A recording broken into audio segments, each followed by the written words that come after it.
Hello and welcome to my channel, Lose It, Weight Loss and Nutrition. My name is Michelle and I'm a certified health coach in diabetes prevention, weight loss, and nutrition. I've also lost 126 pounds and it took me over 2 years to do that. I follow the WW Blue Plan and I also count my calories and macros to ensure that I'm in a calorie deficit.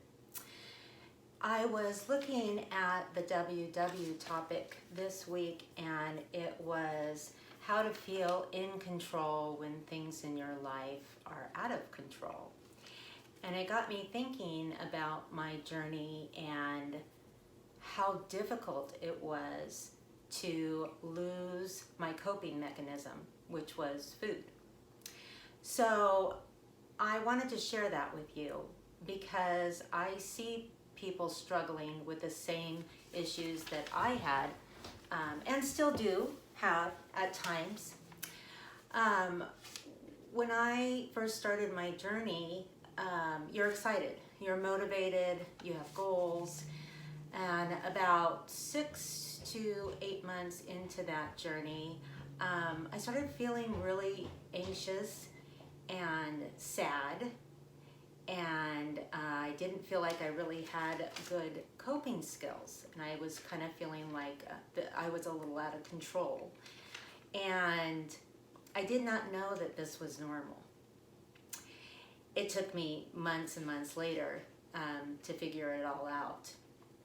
And so what happens is we spend our life, and if you're like me, all overweight my whole life. And my coping mechanism was always food. If I was stressed, it was food. If I was happy, it was food. If it was a social gathering, it was food. If I was, overwhelmed, stressed, food.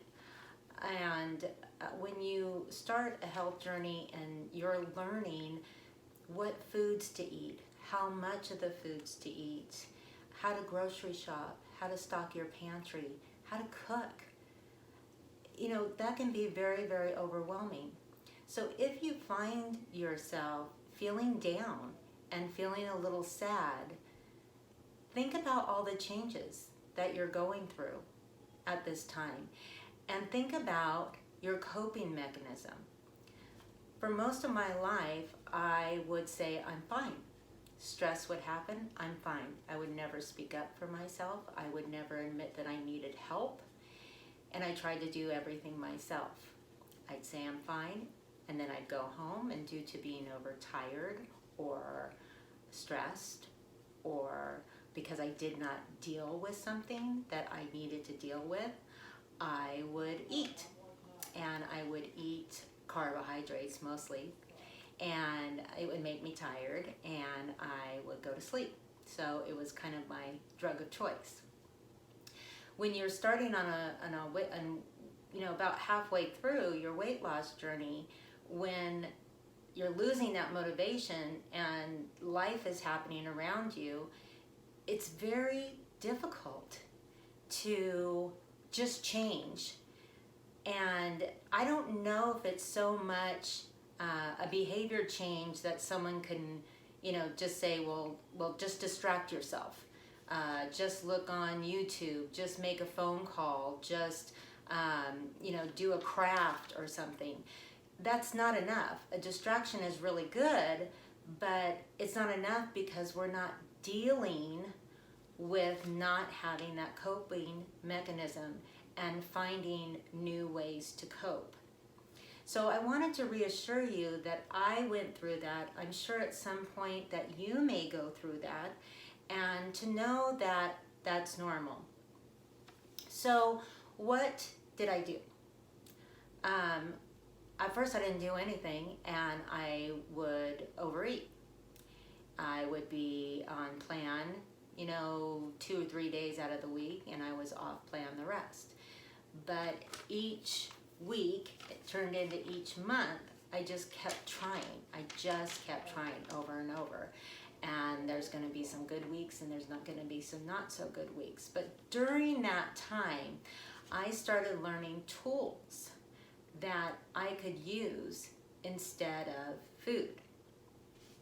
So that kind of tied into the WW topic this week, when it says, how do you feel in control when things in life are out of control? And especially with this pandemic that we have all been through, we have all had some major challenges to overcome. And there are some really good suggestions.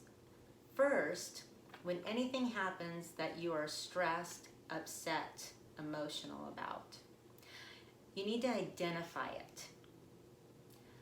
Okay, I'm upset because of this. I am feeling that I don't have any control because my boss is making me do that. So once you identify the situation, then you're going to decide, is there something I can do about it? Can I sit down and talk to my boss about how I'm feeling and the pressure that I'm under and the stress that I'm under? Do I have somebody that I can reach out to help me and help me get this done and help me through this time so that you're not feeling so overwhelmed?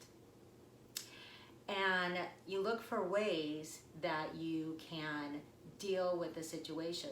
Now, there's some situations that we really can't deal with. We need to wait and see what happens.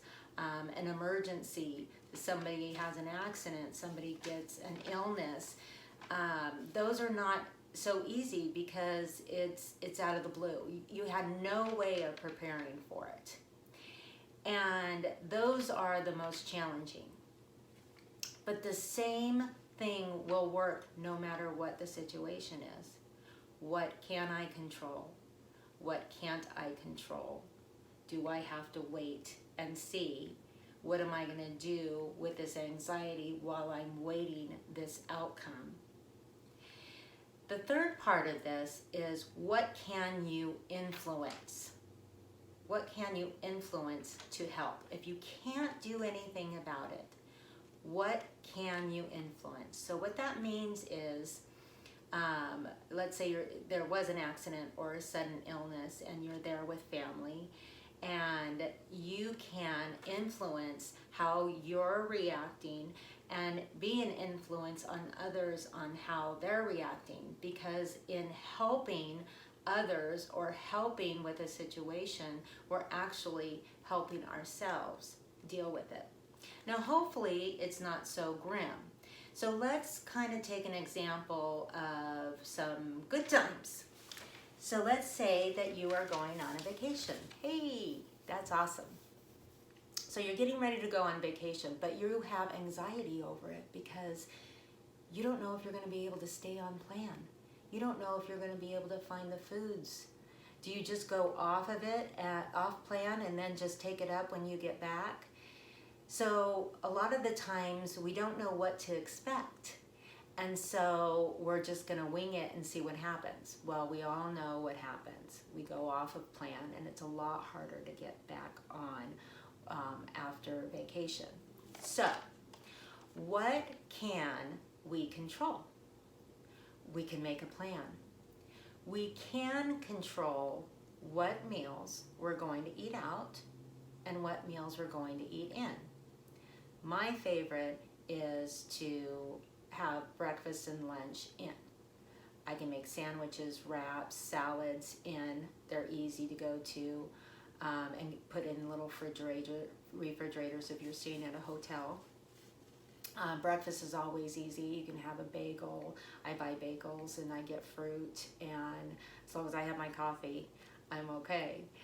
So that's what I do. And then I plan on having dinner out. So if you have dinner out, what can you do? Well, you can review the menu before you go and choose what you're going to have. Because once you're there and you open that menu, you're going to see all these wonderful dishes, and it's going to be even harder to resist. So make a plan. That's what you can do. So what can't you do? Well, let's say that you go to a restaurant that it doesn't have any or very many healthy choices. on the menu. How are you going to deal with that? You may not be able to, so you make the best choice that you can with what you're looking at. Let's say that you're going on vacation, but you're with family or friends, and you're having social gatherings, and maybe it's catered. And so you don't really have control over what is going to be served. But you can bring your own foods. Pack a little lunchbox of your own foods. You can offer to bring a dish. You can offer to help, and you'll be privy to the menu before you even go to the social function. So in this situation, what can you influence? Well, what you can influence is planning the menus. For if it's family and social gatherings, you can influence planning. What else can you do? You can offer to bring dishes to a potluck. You can, again, bring your own foods. Some people really don't feel comfortable with that, and I do understand.